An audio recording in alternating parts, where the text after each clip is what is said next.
Hello, you're very welcome to the NFL show here on the Under Center podcast. Dara here with you, joined by Reen and Fionn this evening. We have no Alan, no Alex. First of all, Reen, I was going to say Fionn.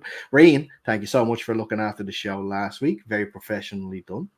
So it means now Thanks. that we have two Malloy brothers that are capable of hosting shows now. So the takeover is well and truly underway here. This NFL season next year, I probably won't be involved at all.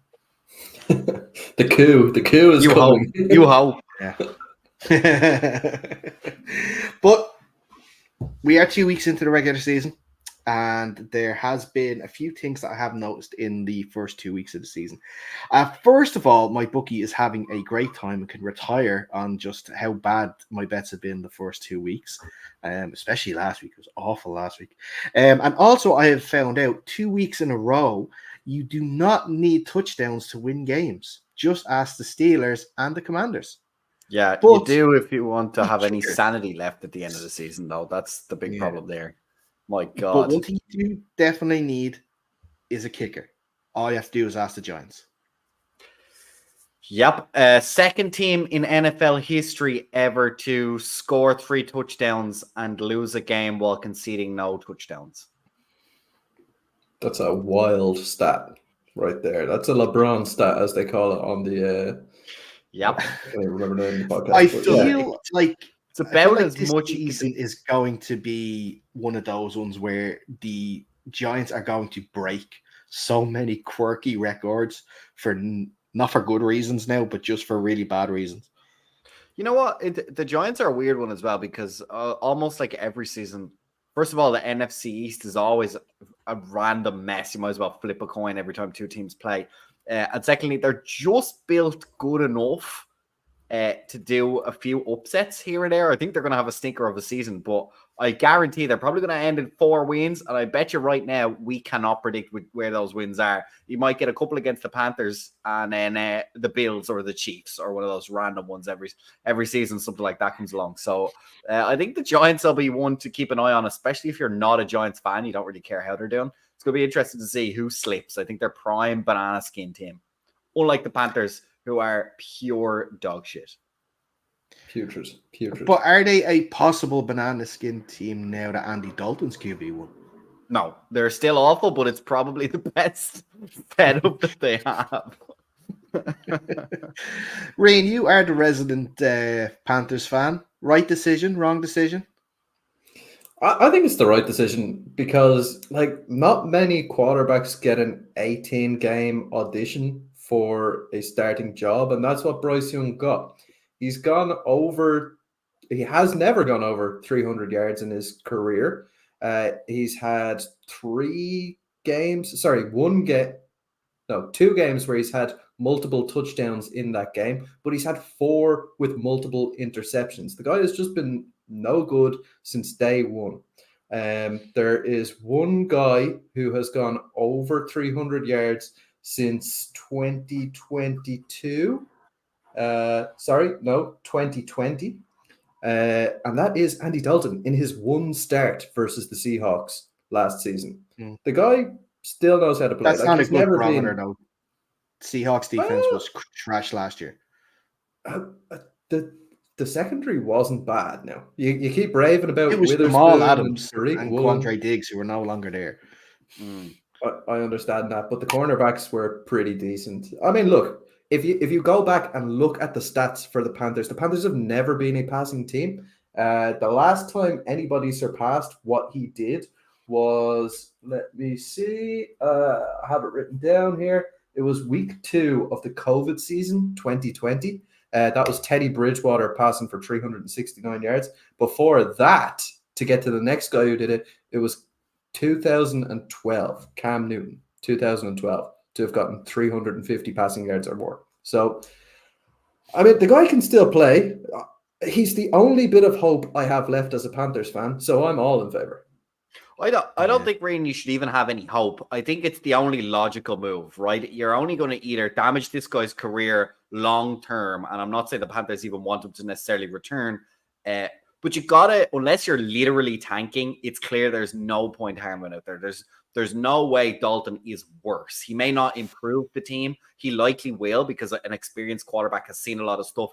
Rin, you were sending me screenshots of obvious blitzing situations that didn't seem to have any pickup, sliding protection, hot route, nothing. He just kind of took the snap and then took the sack straight after. So when you see those kind of things, it's worrying. I think when you're under pressure as a young QB, these things are the stuff that really compounds things. It really gets on top of you quick when things are not going well, and it's on you to figure out a way, whatever your skill set is, to figure out a way to win. I think Dalton knows his game better. He's probably more comfortable, and there's nothing really he hasn't seen at this point. So I agree. I think it's rough from Young's perspective. He literally, his ringing endorsement from the coach didn't even last 24 hours. At the end of the game, he said, no, Bryce Young is our quarterback. And by the lunchtime the next day, Andy Dalton was the first string quarterback. So that's going to be rough to take. It'll be interesting to see, Rian, if he performs well in practice. Does he get some games again at the end of the season? I think that will speak to the Panthers' mentality at quarterback long term. It wouldn't surprise me, and I don't think it'll surprise you either, if they move on from Bryce Young. But if they don't, if they're still not sure, for instance, they're not sure of anyone in the draft class or whatever, I think that will be indicated by if Bryce Young gets back in at the end of the season. If he's never seen again, I think it's pretty clear then that they're just going to scrap that project and go ahead and draft a new quarterback or find another quarterback in the offseason. If he makes it back in by the end of the season, I think it shows that they're willing to at least keep him on, maturing, and maybe even give him another shot as a starter next season. Yeah, I think sorry, go on. With it being so early in Dave Canales' head coaching career, this is not a Bryce Young problem. This is an evaluation problem. It is impossible to evaluate that offense or even the defense when you have quarterback play that's that bad. He needs to have some sort of level of stability there, purely from an evaluation standpoint, to see where his squad is at the moment. Because preseason is all well and good, but you do not get a good barometer of where your squad is at. So he needs to have that consistency in there. So yes, maybe Andy Dalton is the kind of bridge quarterback. Maybe we see Bryce Young in the future. To be honest, I always said that I wanted to see Dalton starting last season, give Bryce Young some time on the bench to learn behind an experienced guy. So maybe that's what we're seeing at the moment. But to your point, Fionn, it's a decision that had to be made.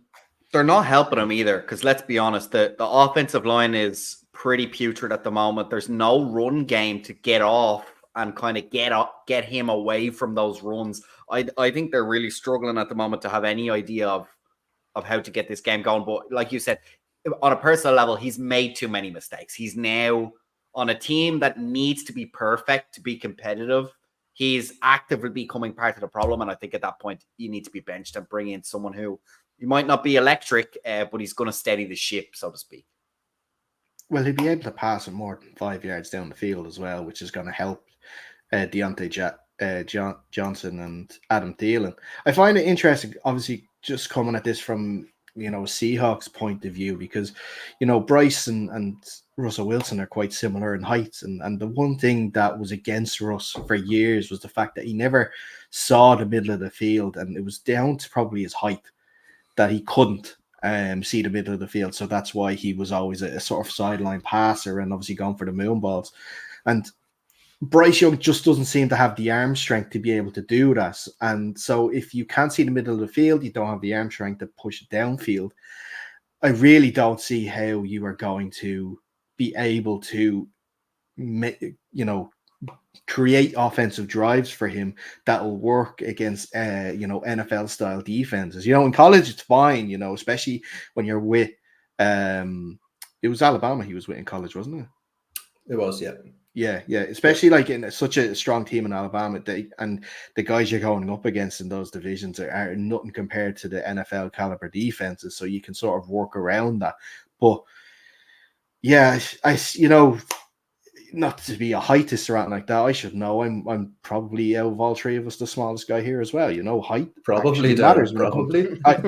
Probably. Well, look, listen, I'm leaving some mystery there for people that haven't seen us stand next to each other before. All right, but the fact that like he is, I was just looking up there while you were talking. The fact that he is, I think an inch shorter than Russ as well. So that's a huge thing.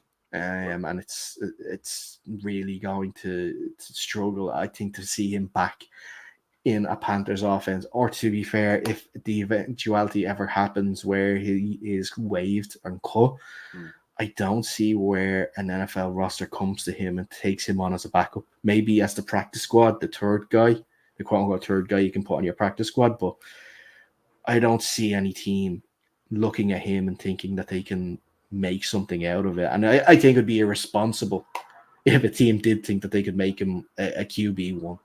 Yeah, look, me and Ring go back and forth as well on this. I said, look, there could be an Andy Dalton in him somewhere, where if you give him a really strong supporting cast, that like, look, these guys are number one picks because they can make all the throws. Like, the issue tends to be is that nowadays there's the fallacy of you just draft a top 5 pick quarterback and you've just boosted your team by 4 wins, regardless what the rest of the roster looks like. I think guys that have limitations, whether that's height, arm strength, whatever, that's where these guys get found out, because they don't have the time to have all the rest of their game be perfect and be able to manage those limitations. Like, Tom Brady couldn't bomb the ball 80 yards like Mahomes could, but he knew what he was good at. And by the time he got the start going, he was able to manage around that. It's not to say that he couldn't throw it long, but he could deal with it, and he could manage the game in the way that he needed to. I think Bryce Young has been in a shit show from the very start. Now, Reen counters me. He doesn't see that, and I can see that it's not a guarantee that he would have an Andy Dalton. But I would also suggest that these guys get absolutely panned because of the situation that they go in, and that's typically where the top picks go, in terrible dumpster fires of teams. And look, the reality is the squad around the Panthers is not great. I think Dalton will tell them, though, where they actually are. He's a good level marker. I do also want to say, as you guys were chatting, I was Googling some statistics. QBR 9.1 for Bryce Young over the last 2 games. That's last in the league. Same with his quarterback rating, also last in the league. So it's been a tough go, but look, he's not the only quarterback struggling at the moment. So we'll see who the next domino is to fall. Well, the next domino, could we see possibly Caleb Williams? Because Fionn, I see your little description underneath your name there as the next Bears QB. You know, he's had a difficult start for a lot of promise. And I don't actually think he's probably the next one to be drafted, because I think he's still sort of trying to make that transition from college to NFL. I think he still has the college mindset there a little bit, in terms of thinking he can evade pressure and run around for 5-6 seconds and think no one's going to sack him. And he found that out the hard way against the Texans on Sunday. Yeah. But, you know, there is an offense there built for him, a good running back in Swift, 3 receivers there in Odunze, Keenan Allen, and DJ Moore. Mm-hmm. The one thing that's really letting them down, and thing is going to kill them, is that O-line. That O-line is awful down in Chicago. And the fact that you have a rookie QB, and it's we've seen it, and it's statistically proven the best time to build a good offensive line is when you have a QB on a rookie deal, because that's where you can invest the funds. But they haven't seemed to have done that in Chicago. No, and I think, as you point out, that might be the only thing that's saving them here, is that the offensive line is clearly underperforming as strongly as it is.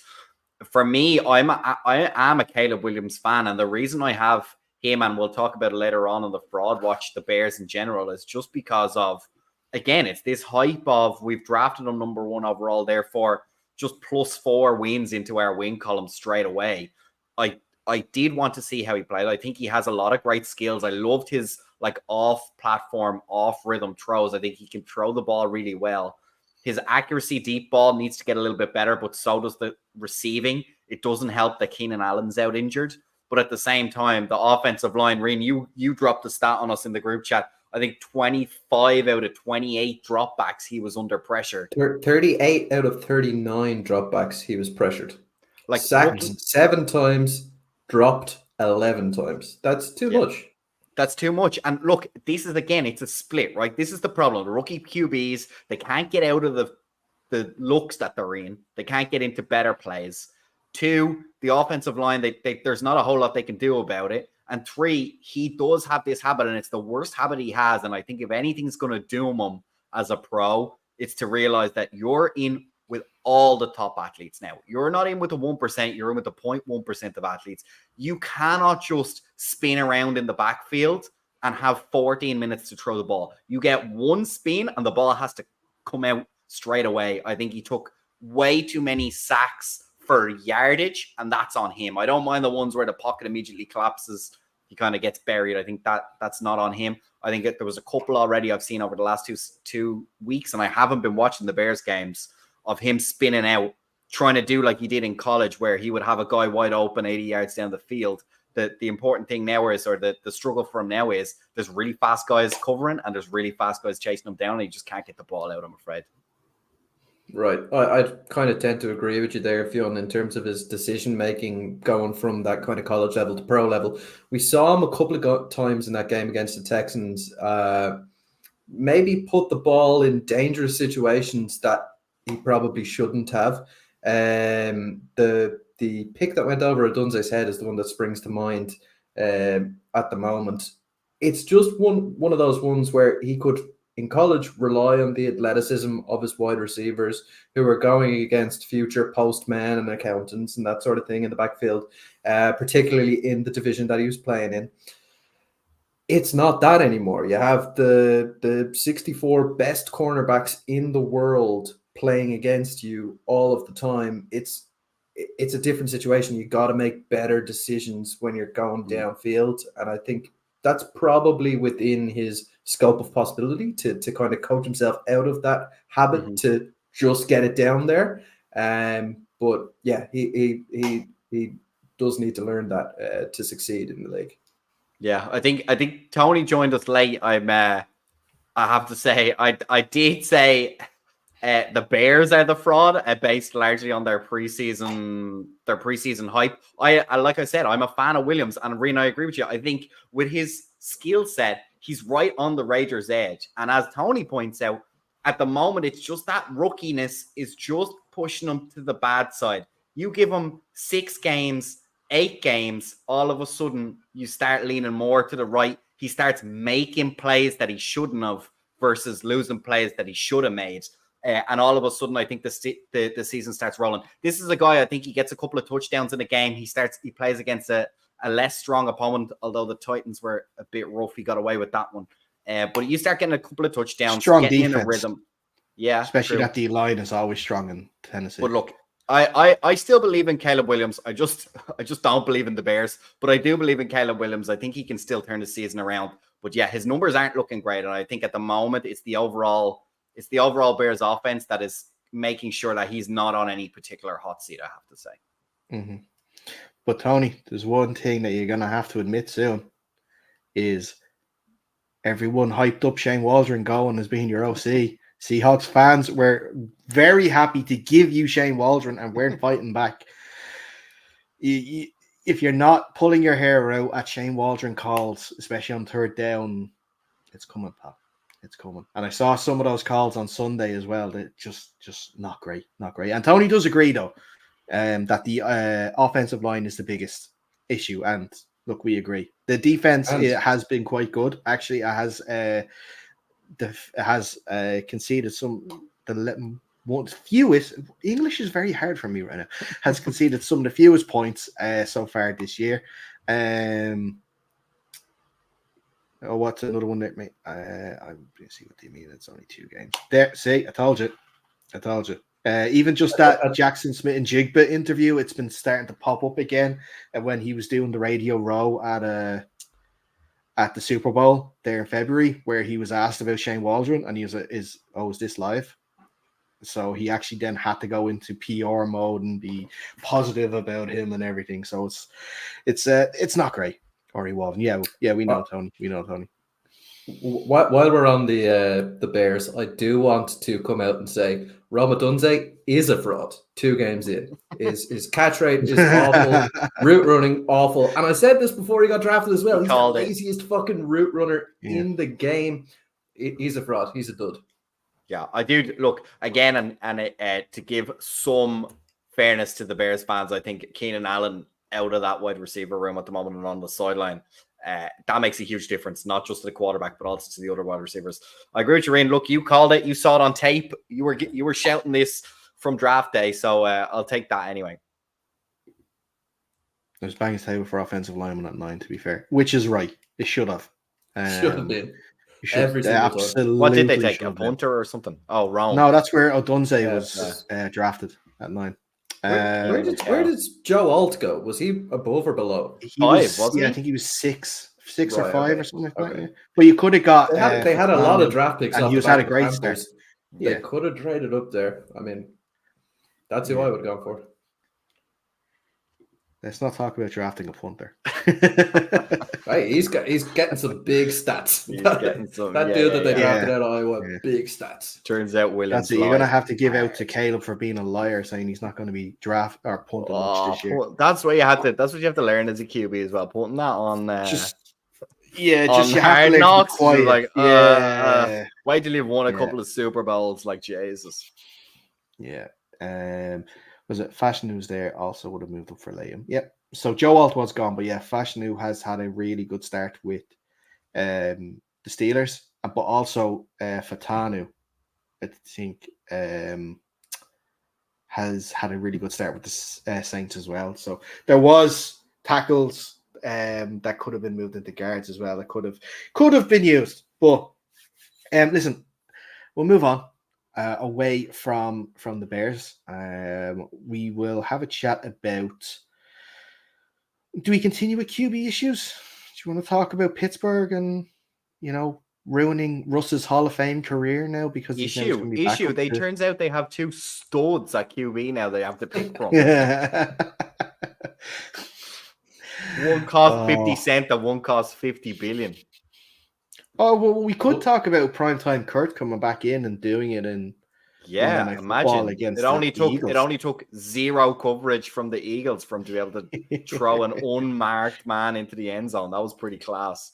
And prevent defense that basically set up on the goal line from the 30-yard line. That was pretty useless. I have to say, if you're an Eagles fan, you are absolutely feeling pulling your hair out. And it happens every week with the Eagles. That prevent defense is just it's tough to watch, man. You get just yards upon yards upon yards thrown upon you. And sometimes it works. Other times it just looks like you're foolish. In fairness, the Commanders are in that quite often, it feels like. What? Prevent defense or no man defense, as the Eagles like to play. Yeah, 3rd and 11, no problem. Yeah. 3rd and 11, have 25 yards. Can I actually ask you something, Fionn, about the Commanders? This is from me not watching a lot of it, just seeing a little bit from the first 2 weeks. Has Jalen Daniels actually attempted a pass yet? He has, actually, and you can take that smug face off. What about 2 wide receivers? Has he attempted any 2 wide receivers? No dump offs. Terry McLaurin absolutely ripped one against the Giants. He was. Yeah, 1-0. Meanwhile, Austin Eckler has 15 how many catches completions has your QB got full stop? Hold on. Listen. That's like picking on the cripple kid. You can't do it, all right? Panthers are off limits. Jalen Daniels is walking away with Rookie of the Year right now. And look, all jokes aside, he's doing exactly what we need to. This is not the greatest show on turf. He's doing exactly what he needs to do. He hasn't thrown an interception, which, as far as I'm concerned, nowadays with you need to pass the ball to do that. Sure, but this new thing of like the rookie must start nowadays, like the first round pick must start. All I want the first round pick is just don't throw an interception. I think for me, that's ease yourself into the game. He's using his legs, but he's not making stupid decisions. And look, if checkdowns is what he needs to take, then checkdowns is what he needs to take. I think the running game needs to play better. And the defense needs to play better. I think we could have won both of those games if the defense had played better. We did manage to scrape out a win.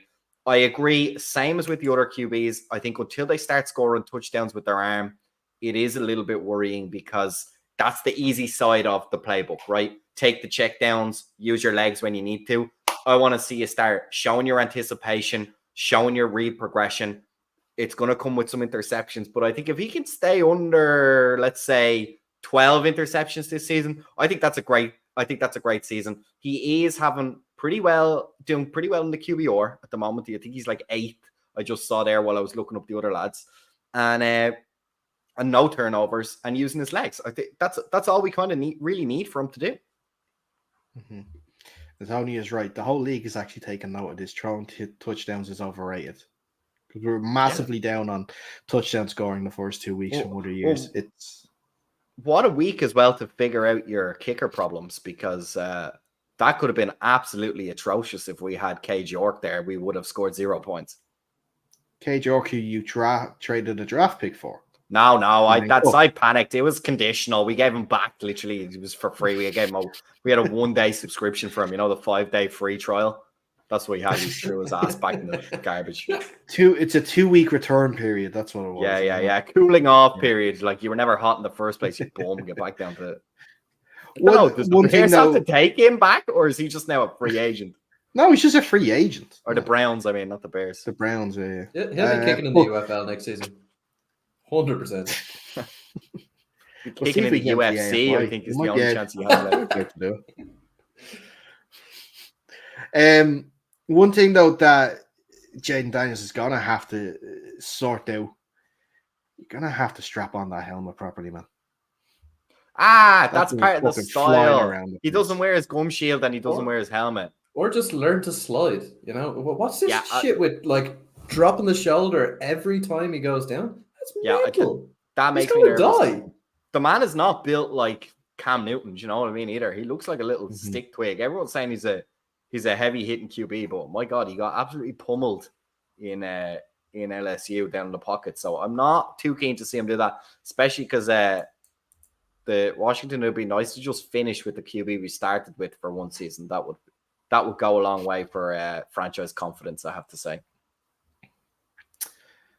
Yeah, you would think that's an easy thing, but the way QBs are falling and the way QBs are just getting thrown to the side these days, it's just there's no patience anymore. No. It's the same way head coaches. There's no patience. Well, look, I'm more worried about injuries than I am pensions, to be honest. I think he's already proved in 2 games, like, he's not going to make so many mistakes that you're going to have to take him off the pitch, and that's what I meant by, sure, could he be playing a whole lot better? Yeah, probably. He's playing within himself, but he's also not damaging the team. Something else is damaging the team. Again, I think his defense. I think the offensive line could play a little bit better as well. But when he has his legs, he certainly makes them look better because he's kind of keen to go and he doesn't take so many sacks that way. But look, also, I want to say, because this is driving me absolutely bananas, false starts from veteran linemen in the red zone is absolutely atrocious 2 games into the season. This should be a thing of the past. This isn't an emergency QB that came in that has a weird snap count. You've been working this guy like since the first week of training camp. There cannot be false starts. And as well, I noticed when we're getting like really close to the goal line or 3rd and 2, and all of a sudden now you're in 3rd and 7, it's a killer, man. It's a drive killer. And when you're a efficiency-led offense, as the Commanders seem to have to be at the moment, you cannot be giving yards back when they're so hard to come by. Yeah. Right. Let's see. We have a bit of time. Or Fionn, do you want to go on to your fraud list? And let's do it. I know Tony's keen to fraud list? Why the Bears are frauds. Your list is all wrong, by the way, but we'll get into that. No, well, look, I'll explain it to you because there's logic that you just don't understand. Yeah. So we have entrusted Fionn with the fraud list this year. So he's going to pick 3 teams every couple of weeks that he believes are on fraud watch. That we should keep an eye out for. That either their record is too good, they are getting too much attention, or maybe it's the opposite, that currently their record is bad, but we think that they're going to improve. And Fionn's going to go through these names. And we're going to critique them, and we might give our own ones there, Reen, who we think should be considered for the next fraud watch. But Fionn, I hand it over to you. Yeah, well, look, there won't be too many teams that are bad, but actually aren't that bad, and we're looking for them to improve because as far as I'm concerned, I'm a footballing genius with a high IQ. So I can see those teams improving. They're not frauds to me. I'm just being patient. I'm much more keen about the teams like the Bears, where we've had to listen to their fans essentially for 2 years straight, non-stop from the draft, tell us how amazing they did in the draft and how the whole team is going to change around. And I think in this sense, the Bears are the definition of a fraud. They came in, Caleb Williams was giving it all on Hard Knocks. We were already talking about it, which, by the way, sounds great. All the stuff, his personality, doing the bear claw, making up all the handshakes, telling the punter he's not going to be punting.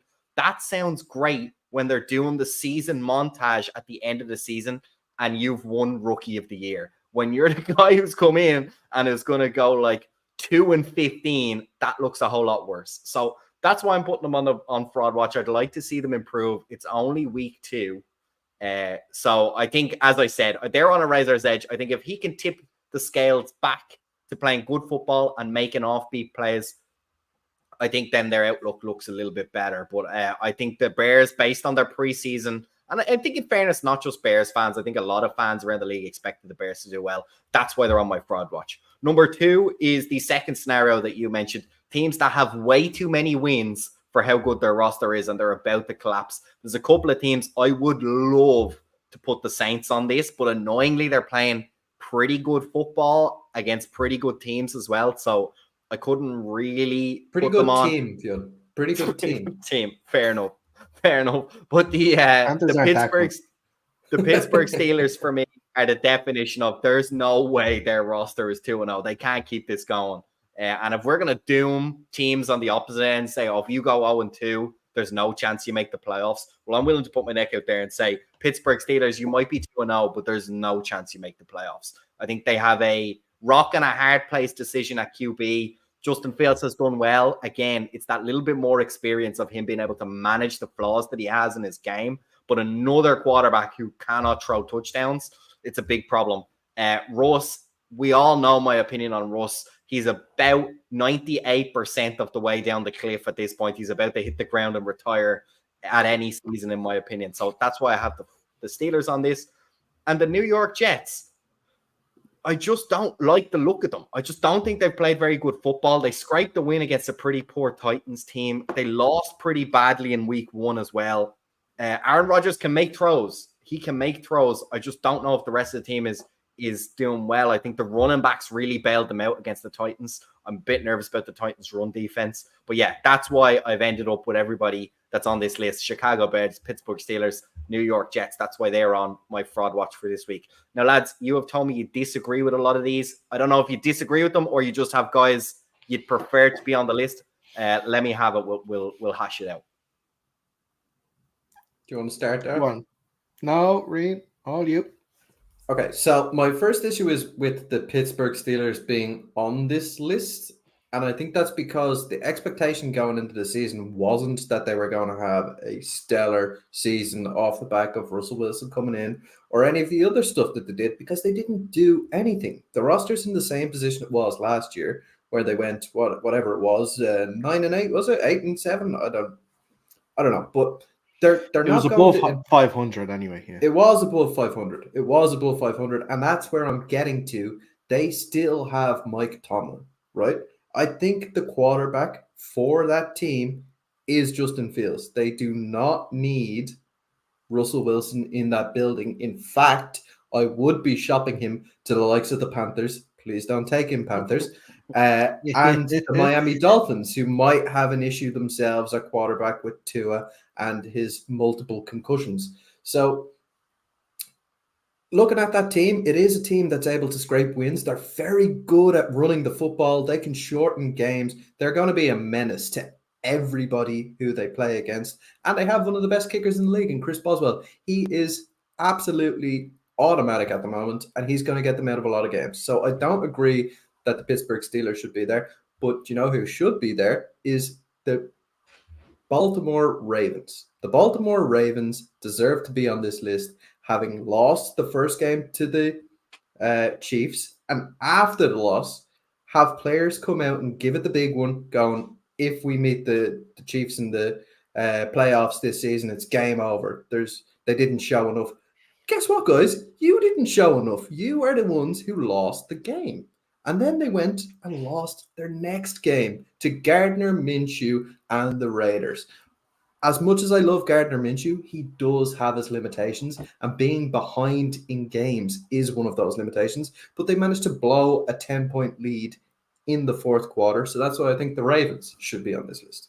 Yeah, let me fight you back real quick before we hear Dara. And you're right, I nearly did put the Ravens on this, but the problem I have with the Ravens about being on Fraud Watch is, number one, they always drop these random weird games at the start of every season. They did it last season, they did it this season. I think the Chiefs game is a tough enough game. I think I watched the game on Sunday, it was really poor. They just could not convert in the red zone. They couldn't score a touchdown. It was a real problem, and they just let them hang in there. The reason they're not on my fraud watch is because the division is so poor. And you could put Cincinnati on this fraud watch as well. They're 0-2.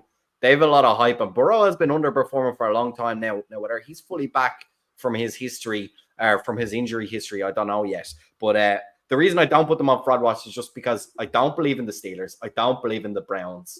And then Cincinnati are struggling as well. So both Cincinnati and Ravens have that backup of, you don't need to be great. You just need to win the worst division of football. And if they can do that, they're in the playoffs, and then they can do plenty of damage. So, look, I think it's interesting. It's also interesting to note they haven't used Mark Andrews a whole lot at the start, although Isaiah Likely has been playing pretty well. So, and the run game does look much better this week than it did the week one. They got Derrick Henry going a lot better. So that's my justification for the Steelers at the moment, given actually, ironically, that they're in the same division and they're sitting on top. I think they're in a more fraudulent position than a slow starting Ravens team. Dara, what have you got for me? Where are you making tweets? I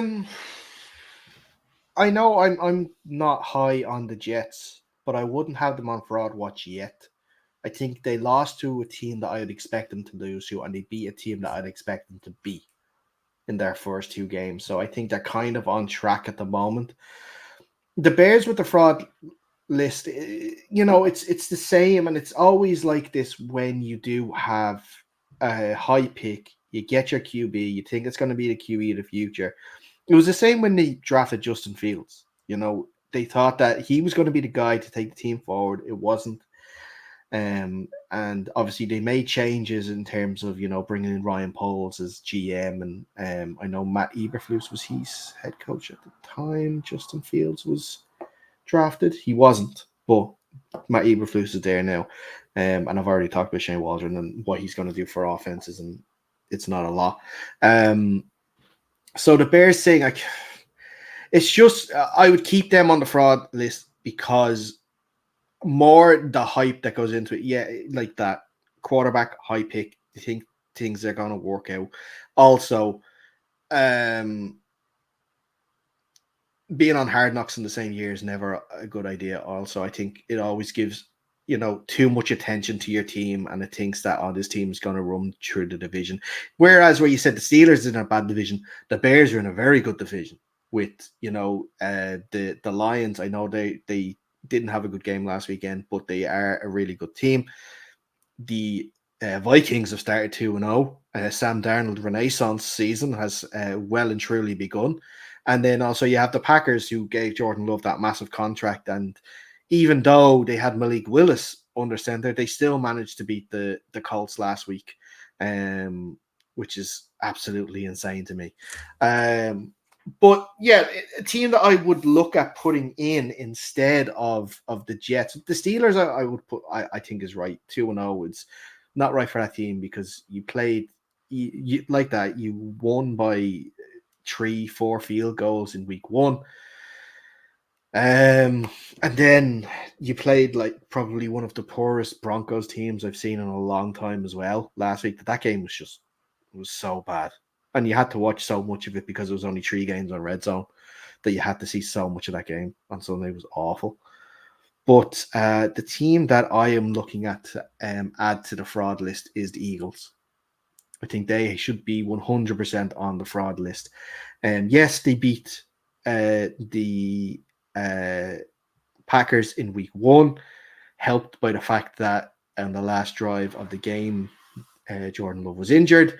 But then you lose at home in a game you were winning up until late in the fourth quarter against a Falcons team with a Kirk Cousins that is not fully fit. And I don't care who says it, he seems to not be able to put his right leg in the ground when he's trying to throw the football. So there's something definitely going on there.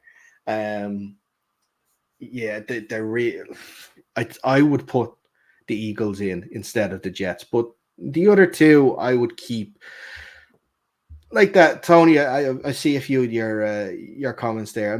We're not closing the door on Caleb again. Let's just put that clear. We're not closing the door on Caleb, but it's just the attention that the Bears have garnered in the offseason. True, no fault of their own in terms of having to be on Hard Knocks and stuff like that. You know, they didn't choose to be on Hard Knocks. They have to be because they fit the criteria. But yeah, it's just, I think there was some, and every teams has some fans that are unrealistic in their expectations, think they're going to win the Super Bowl every year. But I think a lot of Bears fans thought they'd be making a playoff run and stuff like that, which is not definitely not out of the question.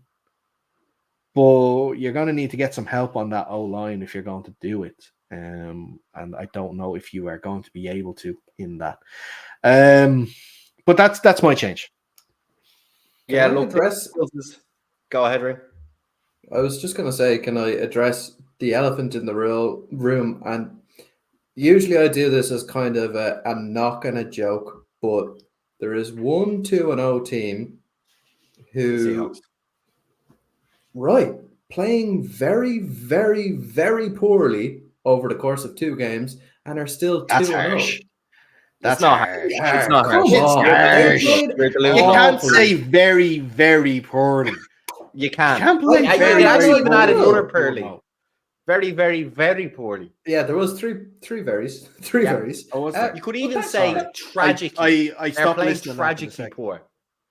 That game against not even tragically poor. What are you talking about? Tragically poor. They're actually they're on my next. I guarantee they're on my next fraud watch.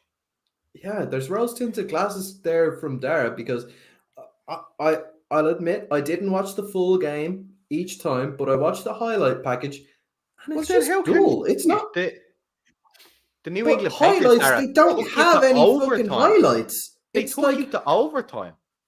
Took you 60 minutes plus to beat the Pats. Highlights. Yeah, they did. They beat a good defense. I'm not going to say a dodgy Broncos team and a dodgy Patriots team. Yeah, it's true. Of a 2-0 records, it's got to be one of the poorer ones. I don't know. I can understand if you think that they should, like, being 2-0, okay, for a new head coach and everything like that is a bit surprising. But the fact to say that they're playing very, very poorly, I take issue with that. I don't think if they don't beat the Tua-less Dolphins by 14 points, they're on fraud watch. I'd agree with that. If they can't beat Skylar Thompson, then I'd agree with you. There we go, gentlemen. The gauntlet has been laid. Yeah, but this isn't a Pete Carroll Seahawks anymore, where that would legitimately have a high chance of happening. I don't know. I just feel like Geno Smith's so mid. Like, he's literally mid on the QB contracts. He's mid on his abilities. I mean, look. He had probably one of his best games at the weekend. Yeah, he only had 11 incompletions in 44 throws, and five of those incompletions were drops by the wide receiver. But the Patriots tried really They had no hard running game. He not put the to game cover on DK his own Metcalf. shoulders and won it. But they didn't cover DK Metcalf the entire game. The Seahawks are predicated on running the football. And they couldn't. They couldn't on Sunday. And that's why they had to have Geno put the game on his shoulders, which he did, and basically won them that game. Well, he didn't in regular time, though, versus the piss-poor Patriots and Jacoby Brissett. Like, that's the long and the short of it. Neither. How many? Okay, so what did you say? The week before.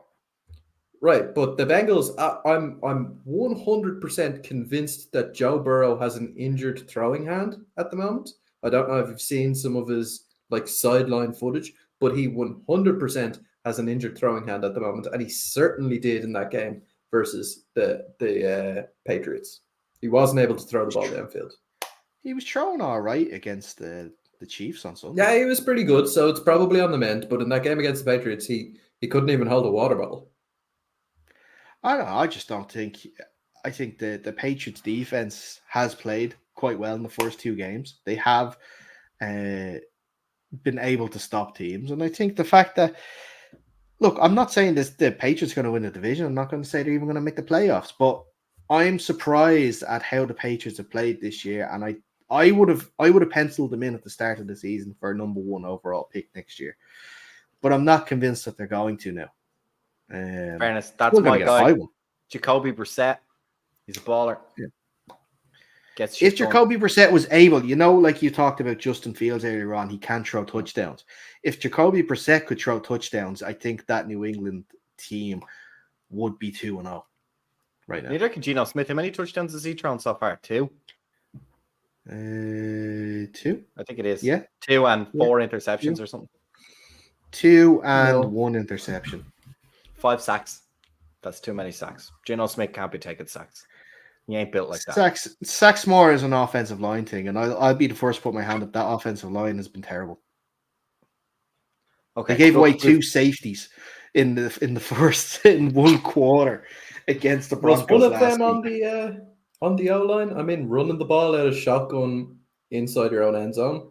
That's pretty bizarre. Well, that's a play call. That's a play call, yeah. But if you can't hold that for for 2 seconds to try and at least get up to the line of scrimmage to be able to get that play off, I agree. Some play calling in short yardage situation has been quite questionable to start the year. They had a 4th down opportunity in the game on Sunday where they did the exact same sort of play, and again they lost yardage on it. So some situational play calling needs to be improved, but this is a play caller in Ryan Grubb that has never called plays in the NFL. He's only done it in the college game, so he's still learning as well. But for the vast majority of play calling has been quite good so far. But like this, it's not a season for the Seahawks to be winning a division, going to the playoffs, going to a Super Bowl. This is a new regime. I want to see improvements on the defense. I have seen improvements on the defense. I want our first round pick to have a good rookie year in Byron Murphy. He recorded his first sack at the weekend, coinciding with a couple of tackles last week and the week before. So, as long as I'm seeing progress and the fact that we're not getting like someone like the Carolina Panthers, no disrespect, but the fact that was the only game where a Carolina Panther QB threw for over 300 yards. As long as that's not happening this year, I'm seeing progress. I'll be happy.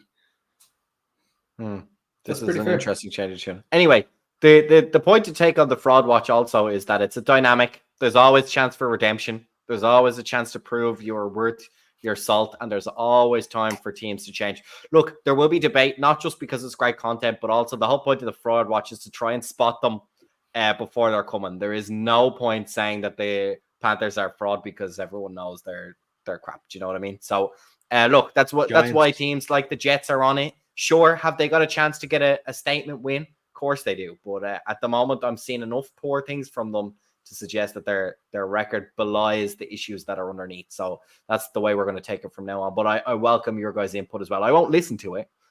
Well, I will have to listen to it, but I won't adjust. I won't adjust my methods, but you're more than welcome to fill some airtime. That's for sure. Well, that's the only reason why we do it all anyway, isn't it? It's just to fill up airtime. Yeah. So yeah, that's what we do.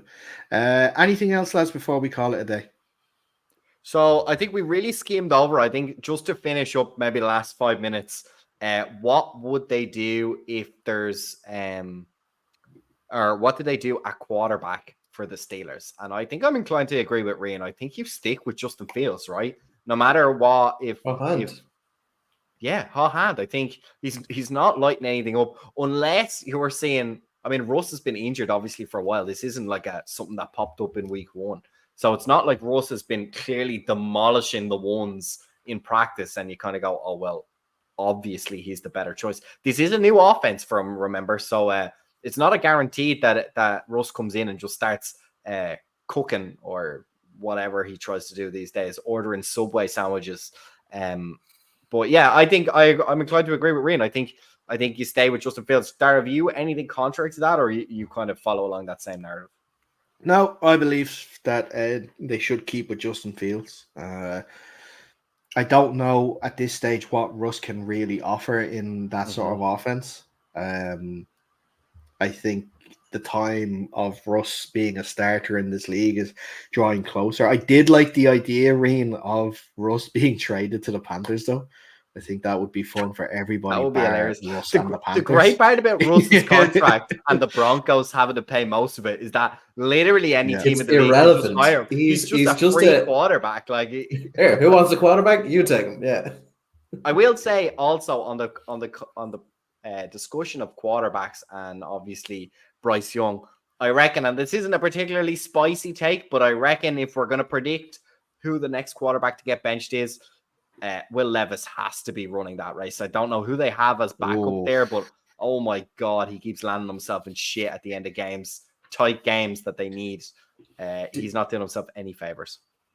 Did you hear Did you hear what the head coach said about him after the game? He was basically like, "Yeah, he's a fucking dumbass. I told him not to do it in the first game, and he did it again in the second game. He's an Yeah, adult. He should know better." Mouth after he did that. You could say you saw him say, "What the fuck are you doing?"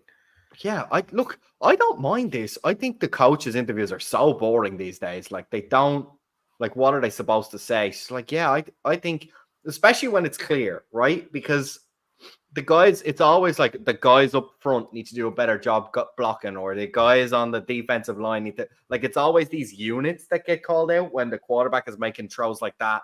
He has no one but himself to blame. So look, I think it's right for the quarterback to say it. And if the QB gets upset, you go, well, you did it. Like, prove me wrong. Go out and don't do it again, please. That would be great. Yeah, I think if anything, it proves that having too much mayonnaise is detrimental to your brain health. Yeah. Speaking of brain health, Tua. He has to retire. He has to retire. Yeah, he has to. Like, you have to live your whole life after football. This isn't a gammy finger or a sore knee or a bad back. This is your brain. And like, this isn't hyperbole either. There is science that back this stuff up that your brain will be mush by the time you get to 60. That's if you don't get one of the really bad ones and can barely move. So look, I think in all seriousness, the man has to retire. Yeah. I mean, the fact that they had on the broadcast, they had a concussion montage made for Tua. And as soon as he went down, I was like, here's all the other concussions he had over the last couple of years. The guy has hit his head more than anybody in the league. And it's at this point, it's just like, what's the fucking point? It's just football at the end of the day. Yeah. You're going to essentially, if you continue to play football, and I know I'm not a doctor and I don't have the right to say this, but realistically, are you going to have any quality of life after this? It feels like he's guaranteed himself either CTE or motor neuron or Parkinson's at this stage, just with the amount of trauma he's taken. And I thought, well, then let me throw it at you to be devil's advocate at this stage. If you say he's already guaranteed that, well, then why should he stop? Because you can make it gets worse, exponentially worse. But if you have it, that's it. If you know what I'm getting at. But I can give you 212 reasons why 212 million reasons why I don't think he's going to retire. Look, this is the thing, and I think the NFL have painted themselves into a difficult position as well because they're trying to eradicate CTE and eradicate concussions. And the reality is the moral thing to do is to just tell Tua, you are being medically retired. Like, you don't get a decision in this. We, the NFL, are retiring you. But let's be honest, if they do that, then players are going to try even harder to cover up their concussions, especially if they know they're essentially on a career pitch count, where if the NFL deems you've had too many too fast, they're going to pull you from the game. So I think that's how I would like to see it handled. I don't think it will be. I agree with you, Dara.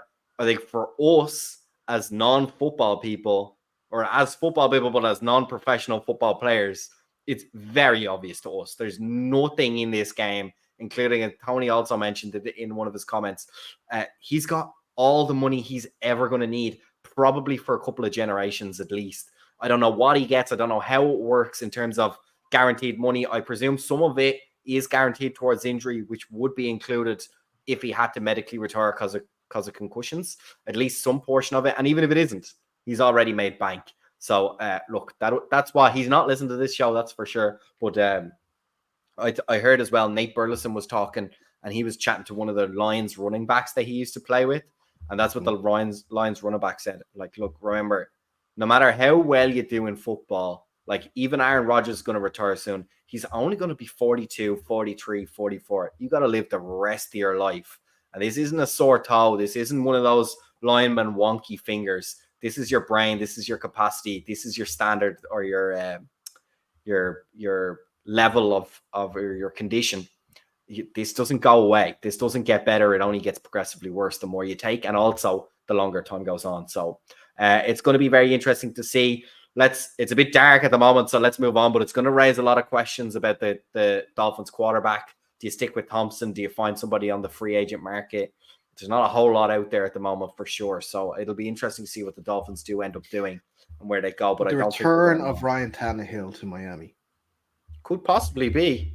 Could possibly well, be. I'm racking my brain. They have signed bring Cam Tyler Newton Huntley. back. Imagine. Oh, that's true. They have signed. They have signed Tyler Huntley. So they have got him in on. You mean Pro Bowl quarterback Tyler Huntley? Yeah, officially a Pro Bowler. Yeah. Yep. For I just think it's a disgrace that once again Kaepernick has been overlooked for a quarterback spot in the NFL. He's been given a coaching role in the Chargers, apparently. Brilliant. Yeah. I'm sure he's hoping. He's going to be going around. He's going to try and find that doctor that had all the needles and just start jamming needles in quarterbacks' rib cages. See if he can get a game. Tony, with the Russ to Miami bandwagon, Russ trying to learn a Mike McDaniel offense would be something I think that could literally fry his brain. That's another thing. If Tua does come back with 74 concussions, he has no hope of reading the playbook every week. You know what? Anytime, I don't know if you listen to a lot of Tua interviews, but anytime Tua talks and the way his mannerisms, so I get like a Russ vibe off him anyway. You know, he's that kind of, corny, weird sort of guy that is really good at what he does, but other than that, it's just a bit like, dude, what's wrong? What's going on with you? Stop talking about God so much in your sandwich. We are missing a bit of a Cam Newton or whatever with a bit of personality. Derek Carr is trying really hard at the moment as the Saints quarterback, but it's talk about corny. That's really hard to watch. I'm not hoping. The last few years it's been Russell. Now I'm just praying for the downfall of Derek Carr because he's just insufferable. But anyway, I'm sure. Unfortunately, this season I'm not convinced it will come. I think the Saints are actually, despite my lack of vision in the preseason, I thought they were absolutely doomed. But man, they hit the ground running and they look legit doing it as well. That's the problem. Yeah, well, look, they beat two poor sides anyway, so true. It's not really. But look, listen, I think this is a great point to end the show on. Lads, as always, thank you so much. Thank you. If you are watching us on YouTube and it's not just Tony, thanks a lot for the comments this evening. Really appreciate it. But make sure you do like the video and subscribe to the channel while you're there too, so to be kept up to date with all of the live shows as we go throughout the season. Also, follow us on our socials at UnderCenterPod on Instagram and Twitter. That's where we'll be putting up Fionn's fraud list. We'll also have my hot seat rankings. Reen is going to be doing his QB rankings. We going QB?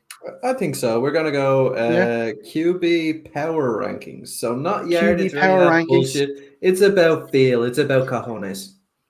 Alex's dominant defenses rankings as well. So we got a few things to interact Al with. is doing Seahawks Water Boys ranking. Yeah. Oh yeah. Yeah. Best seasons of the Seahawks. He's just going to pick random seasons because they're all great. I've never seen a man with rose tinted glasses bigger than his. I am afraid sometimes that Al is going to set up his own like Seahawks retro show where he takes us through old games and talks and no old games. No, old coaching depth charts, and he's like, this guy used to be the tight end quality coach. And now, hey, look, he's not at least his knowledge coordinator of the Patriots. I'm like, Al, who the fuck are we talking about here? He practically found Tom Brady, this guy. his knowledge cannot be his knowledge cannot be denied when it comes It to that can't be sort of beaten, but obscure it can stuff. certainly be Yeah. done without. Right, until next week, where we'll be back and we will chat a little more about what's going on around the NFL. Thank you so much for tuning in. We will speak to you again next week, but until then, stay safe and we will see you soon.